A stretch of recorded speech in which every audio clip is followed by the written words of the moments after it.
ప్రేమ చూపు నీ మీద ఉన్నాయి కాబట్టి త్వరగా ఈ పరిచర్యను ముందుకు నడిపించబోతున్నాను.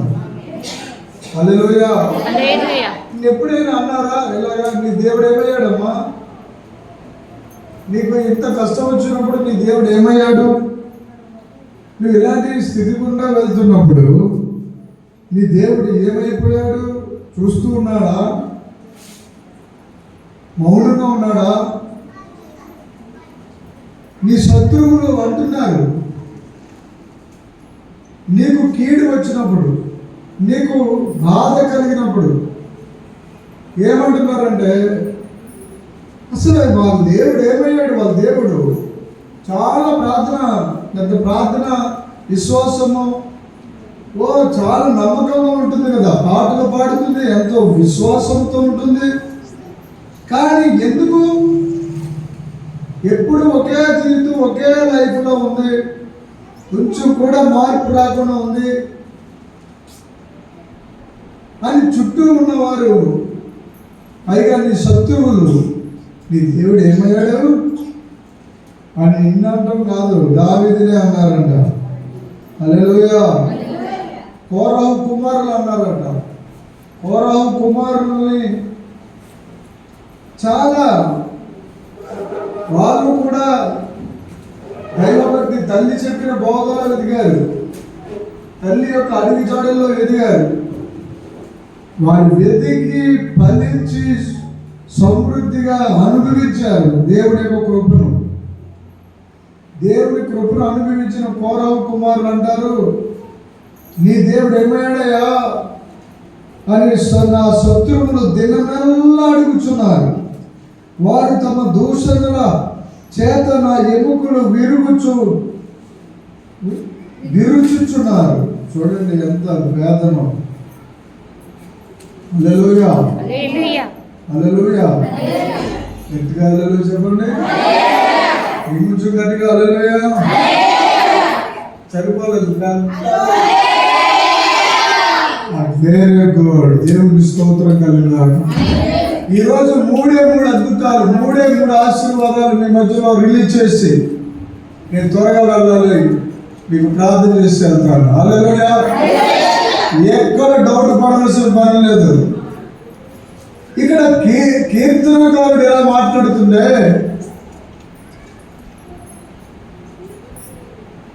అదే కీర్తనకారుడు కోరహు కుమారుడు, అదే కోరహు కుమారుడు మరొక సంతృప్తికరమైన మాట చెప్తున్నాడు. ఏమన్నా తెలుసా? 45వ అధ్యాయము 7వ వచనం చదవండి. నీవు నీతిని ప్రేమించి భక్తిహీనతను ద్వేషించుచున్నావు కదా భగవంతుడా. కావున దేవుడు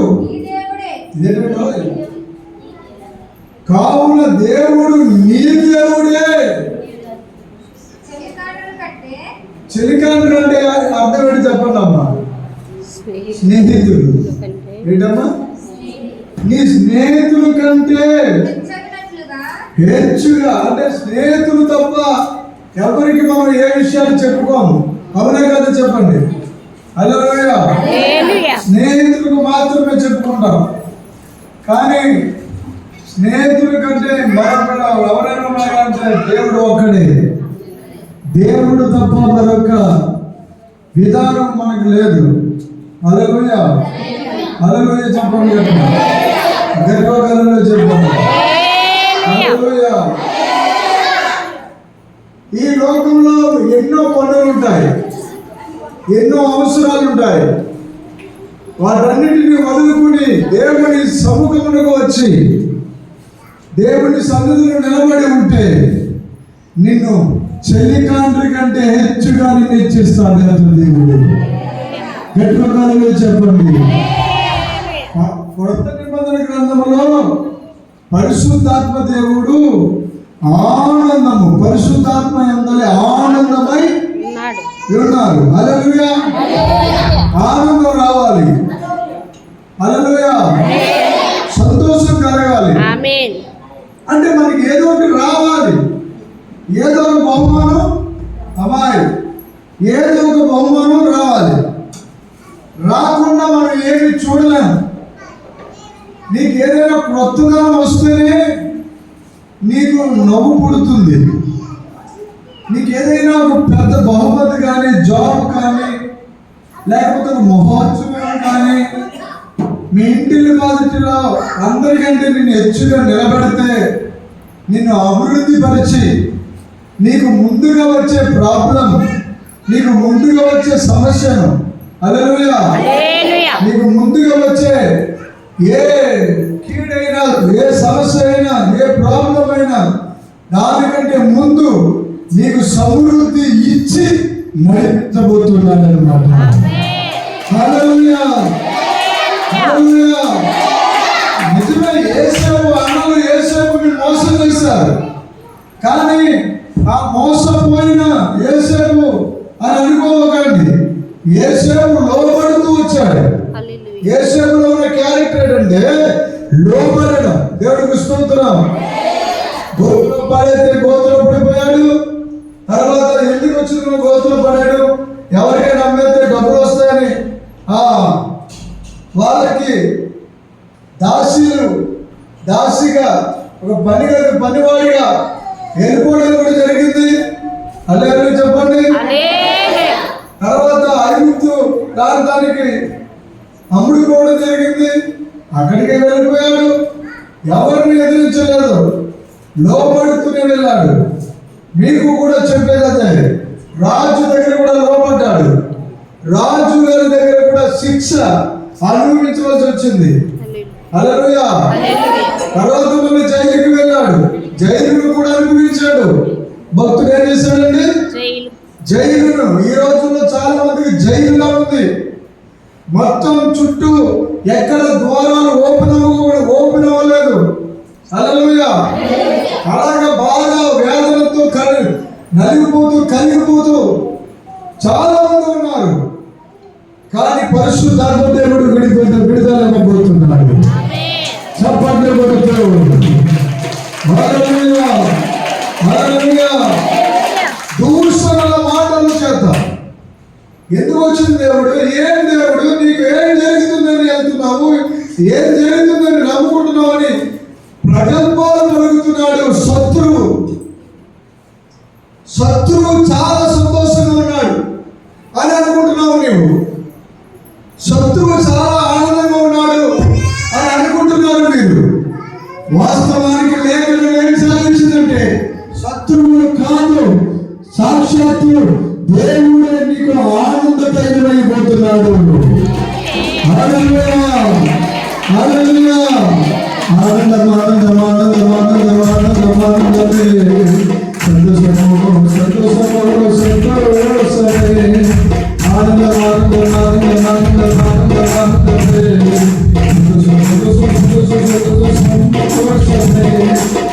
ఉడుతలు వేసి దేవుని ప్రకటించి, ఉడుతలు వేసి దేవుని ప్రకటించి నాట్యమాడేదను, నాట్యమాడేదను, నాట్యమాడేదను, నాట్యమాడేదను. ఆనందం ఆనందం ఆనందం ఆనందం ఆనందం ఆనందమే. సంతోషం సంతోషం సంతోషం సంతోషమే.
Yeah.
ఆరోగ్యమిచ్చాడు యేసయ్యా, అద్భుతాలు చేశాడు యేసయ్యా, ప్రార్థన విన్నాడు యేసయ్యా, ప్రార్థన విన్నాడు. పర్వతాలు పెరిగిన కృపవలన, పర్వతాలు పెరిగిన కృపవలన,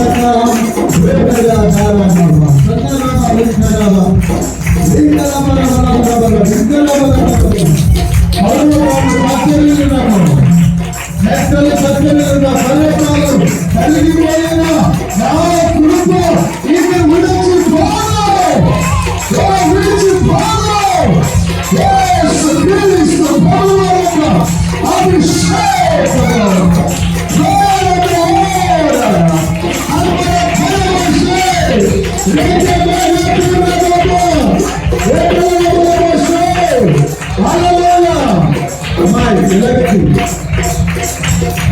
సంతోషం సంతోషమే, ఆనందం ఆనందమే, సంతోష సంతోషమే, ఆనందం ఆనందమే, ఆనందం ఆనందమే.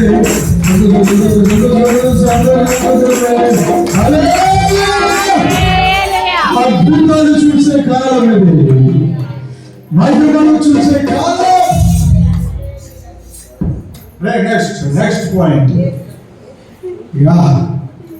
నిన్ను ఆనంద తైలముతో అభిషేకించి ఉన్నాడు.